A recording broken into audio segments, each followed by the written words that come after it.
Okie dokie. We're here with the Ohio Ram Show once again. I don't even know what number it is. We've had so many shows here, but we're up in the lower 300s somewhere here. And we have very special guests with us this evening.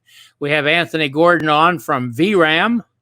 And if you're watching on Facebook or YouTube, you can put a comment in here. It'll show up. And we'll be glad to hear your comments and questions as we get into VRAAM. Anthony Gordon, welcome to the Ohio Ram Show.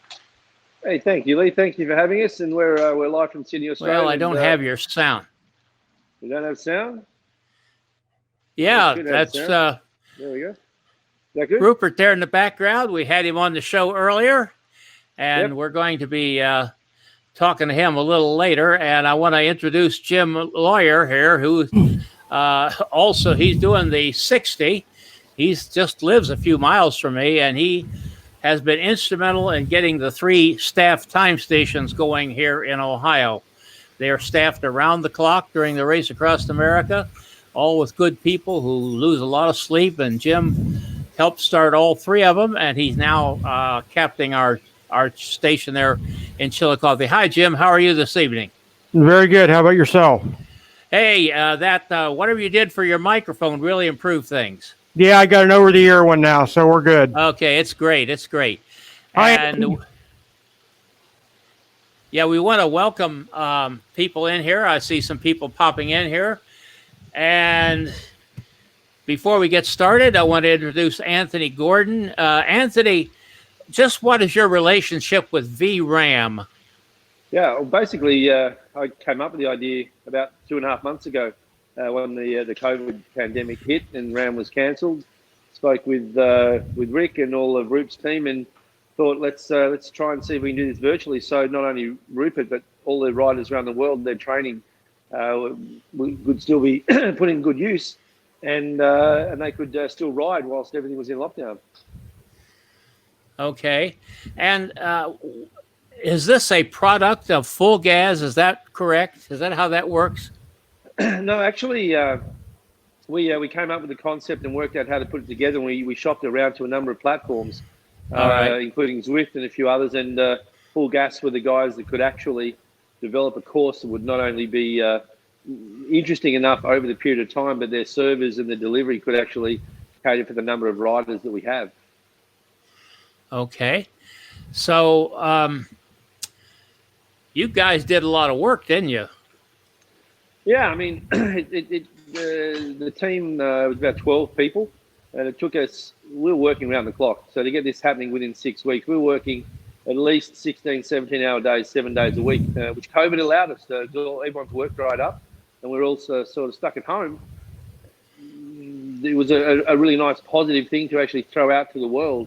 So yeah, it took us 6 weeks, hundreds and hundreds and hundreds of hours to get to the position. And yeah, it's not perfect, but it's the best we could do in that time.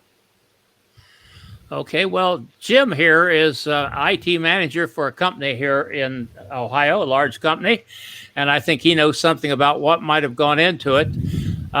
What's your assessment of the job they did in 8 weeks' time, Jim? Very good. I mean, I don't know of anybody else that could do something like this that quick. I've ridden all the 12 days so far, up to we're on the 10th day now, I think, or the 9th day, and haven't had a lick of problem. Very enjoyable. It's just an amazing job that they did. Okay. And I see a couple people coming in here. Jill Marks, Tom Florian. Hi, Tom. Ross Duncan, Simon Hughes. I'm sure they've got comments and questions for you. I think I have noticed that people seem to appreciate it. I can say, as a fan, we always see little glitches here and there, but you gave us something to do these 2 weeks rather than sit here and twiddle our thumbs and wish there was something going on. I guess that's the best thing I could say about it. I think the same thing's true for the riders. Poor Jim there, he doesn't have a time station to run, so he has to do this 60. How you doing, Jim? We're doing pretty good. April's kicking my butt like normal. But I'm I'm doing at least an hour a day, if not the whole course. I've stopped a little bit early on a couple of them just because I was dead tired. Because there's a lot of climbs on these, and I'm not used to a lot of climb. But it's been very enjoyable, and it's been great to do the dot watching and see where other people are at. Yeah, and I see Georgie's in here, but I'll bet Georgie's got a comment or a question. He always does. And that is my dog chiming in there. That sounds a lot like Rupert, actually. Yeah. Is that right?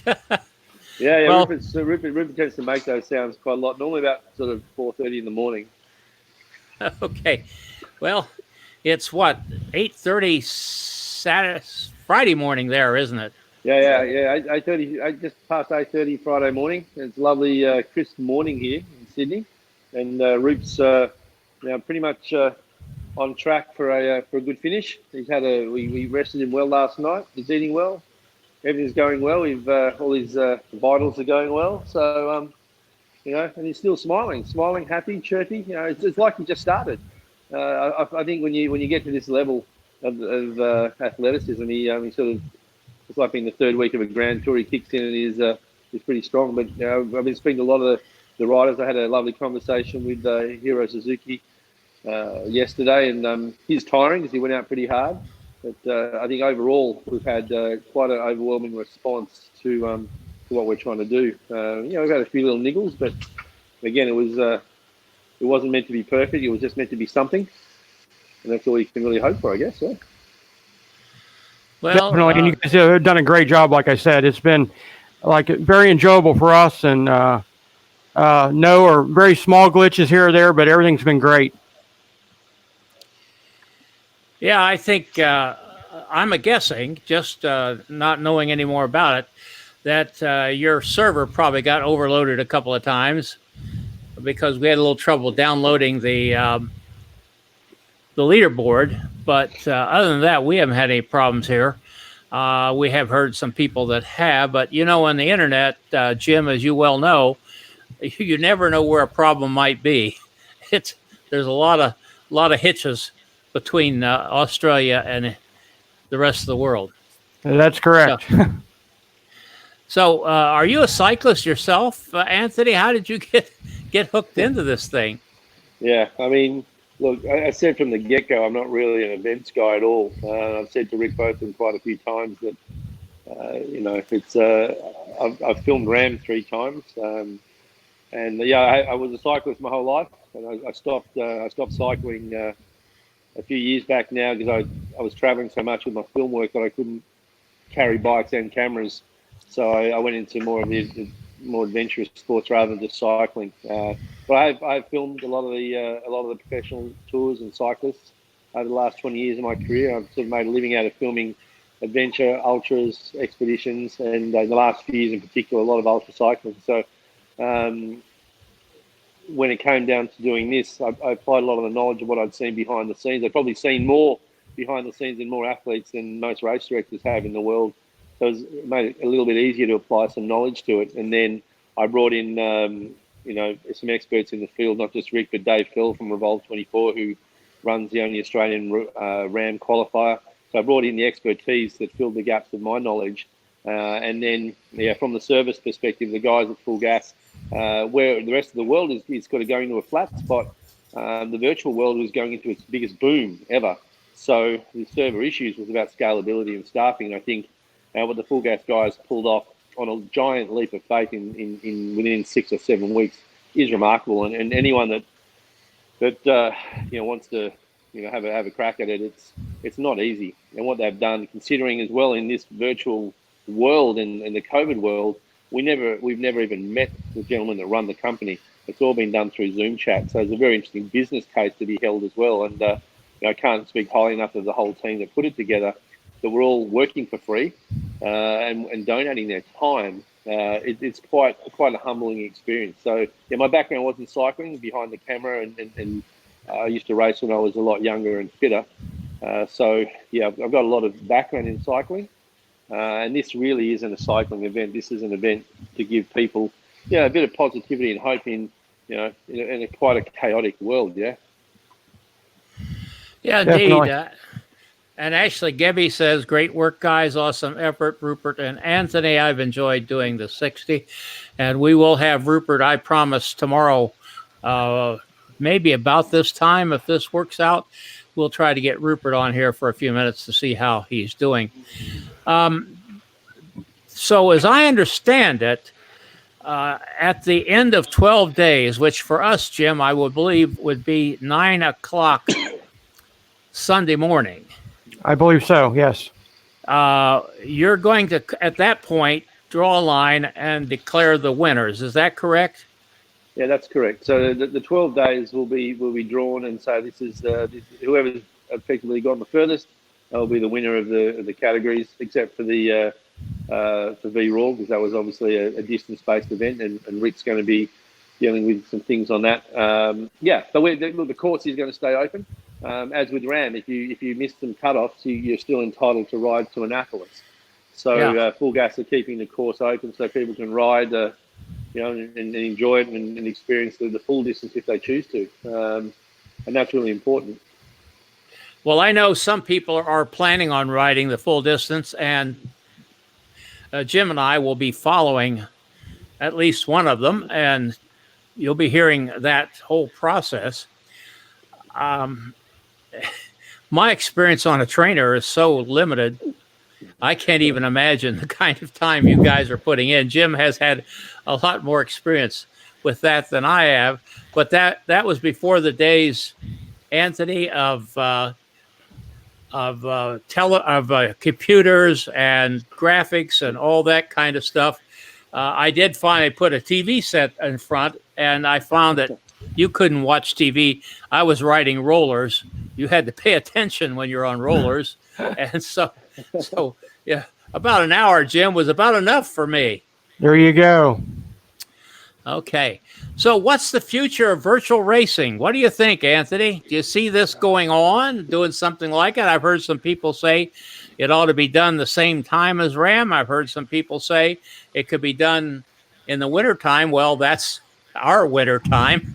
Yeah, look, it's the $1 million question, isn't it? I think what we've been terming is the fog of war. We're going to let that settle a bit to see what happens with it. I think the Full Gas guys and Rick from RAAM are very interested in building more RAAM segments into it. I think from my perspective, I'm not sure where it will go. We had a lovely young chap, 17-year-old Ben Said, who's a blind Paralympian Australian champion that's going to Tokyo 2021, joined us last night. And as a young fella, I think they hold the key far more than myself. And he was thrilled to use this as a training tool and to get the miles as I think the virtual side of it will just complement. It's the same as when trainers first came out, when new bike computers came out, when when Strava started and all the data that's available. I think it's just another tool in people's repertoire. But in terms of where VRAAM itself goes, look, it was extremely successful for us given the time that we had to put it together. But I think moving forward, it'll be a product of what RAAM themselves feel they would like to do, because I developed it for the ultra community. And so I think it's a discussion that we'll have with Rick and Dave and the team when we're said and done. But I think from the perspective of myself and Rupert, I think we're done with actually racing VRAAM in the future. But never say never. We'll be chatting with Marco Balla after this, who's been Rupert's coach, to see how it fit in and how it worked. And again, it might be an integral part of people's training for RAAM. As you know, if you're training for a marathon, you never really do a full marathon distance. So if you're training for RAAM, you actually get to experience some of the duress and sleep patterns and strategy that you would have from the real race. So I think it's too early to know what will happen. But if it's there as an option for people to potentially ride whenever they want throughout the year, because the platform is there, I think it can only be a positive thing. Okay, very good. And I can't see everybody that might be out there. I can see some of you, but please check in. Let us know you're here. Just say hi or something like that. We'd be glad to have you check in. You got any questions, Jim? Not really. You kind of asked the question I was going to ask about if it was going to be continued on in the future or not. I guess the base question, if it does, I hope they film some of the actual segments of the of the course itself to make it more realistic, etc. We're going a distance, but not the real course. Yeah, well, you pulled the segments you had out of some data, did you not? You already had. Is that correct, Anthony? Yeah. So Full Gas. Look, this all started with Zwift, and the idea was to create a virtual world that would be interesting enough for a rider to ride a pseudo RAAM distance. And unfortunately, with Zwift, their servers couldn't sustain the variety we needed, and riding an animated world over multiple repeats wasn't going to be satisfactory. So when the Full Gas guys put their hands up, we had a look at. They had a giant database of real vision. We wanted to keep it in North America, but as a result of that, that's what gave us the limitation. We had a few segments filmed and delivered to us from the US, but in the time frame we had, given that the lockdown was in place, we couldn't get a lot of segments filmed and sent to us. So we were predominantly limited to what Full Gas had in their library. Now, in a virtual world, people don't like to just ride through Kansas. They like challenging climbs and short distances. And when you put them all together, it created a monstrous challenge because there wasn't a lot of flat. Yeah, we didn't want to do so many looped stages that it would drive people crazy. So it was either find a similar balance or not do it at all. And what we did is we spent a tremendous amount of time trying to make all this work, and then linking all of those into a dot watching facility and making it functional has never been done on a virtual platform like that. So we were limited to what we had to work with, and there has been a lot of criticisms leveled at the course. But given what we had to work within that time frame, it was the absolute best we could possibly do. Well, a lot of us had loops thrown at us. I'm sure Jim did in his work because I do this little show, a little online thing. Everybody here in the city of Dayton was in touch with me. Can you help us go online? Can you help us go online? And they didn't have a clue. They didn't have equipment. And some people had to be drawn into it. So we kind of got thrown into that kind of arena ourselves here in a little bit and kind of understand that. And Georgie there, he says, be nice to record the actual route. We've been talking about that, the next RAAM, then replicate it virtually. Been loving your interviews, Anthony, super entertaining. So, well, we're glad somebody's entertained here. And Simon Hughes is checking in, just saying hi. Hi, Simon. How are you doing? Glad to see you here again. You're a regular, and we're happy to have you here as well. Yeah, look, well, I mean, the challenge for us putting the actual RAAM course together as well is the data that's required in order to make that happen. Now, in order to do this, you need to be able to record at the highest resolution and upload the content, which again creates major data issues with an online environment. So the easiest way is to ship memory cards around the world to get it to Full Gas, and it is quite a difficult thing to do from a technology standpoint. So I think realistically there are, and Rick has a lot of ideas as well from a RAAM perspective. So it will become a very interesting space. Whether we're involved at this level again, that remains to be seen, I guess. Yeah. Just curious, what resolution did you submit that? You know? So all the resolution gets sent to Full Gas in 4K.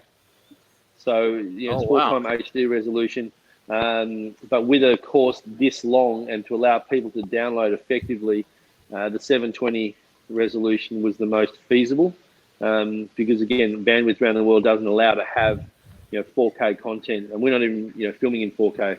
So it creates some data issues, and So realistically, you're shipping it out in 720.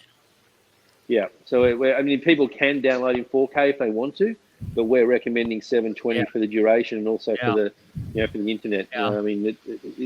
There's a significant challenge in that. I mean, the difference between the platforms is most of the other virtual cycling platforms are gaming platforms. This is almost like a broadcast platform because they're streaming out real footage. Okay, and Simon says he's enjoyed watching VRAAM, and my buddies Anita Wolf Herbal and Simon Potter. We had Simon Potter on the show right after he finished. That was before I got the idea, Jim, of going live and riding in with these people as they finished, I should say.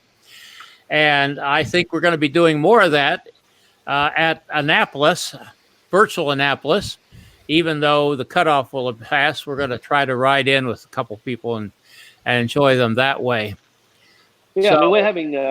Wagner Roofing, who is our major sponsor from the US, they're based just outside of Annapolis, and we've got a big screen just outside here. We're going to do a stream for all their employees to be down at the pier. They'll be actually cheering from the actual finish line while Rupert crosses the virtual line here in Sydney. So we are sort of bringing the world together to make that happen a little bit, especially down here. Well, we're going to have to do something about being able to get around the world. It looks like right now it's hard for anybody to come to the United States, and it would appear that the shoe's on the other foot now. We can't go anyplace either. So the world's become a large place again, not a small place. Yeah, lost Jim there. But okay, so thank you, everyone, for coming in here. Thank you, Anthony, for giving you some time. Hey, ask Rupert if about this time, which is 8:30 in the morning, tomorrow morning would work for him. Hey, Rupert, Lee wants to know whether 8:30 tomorrow morning would work for you for a little chat with the Ohio Ram show. Sure, yeah, he'd love to, yeah. Yeah, he said anytime he gets to be with such a handsome gentleman, he'd love to do that. Is his nose growing longer? Don't shoot the messenger, brother. Okay. Thanks so much, Anthony. Thanks for taking time to be with us. We appreciate that. Thanks for what you've done. As I said, you've given us something to do, and like something's going on rather than nothing. Yeah. So that's it. And that's it. It's better than doing nothing.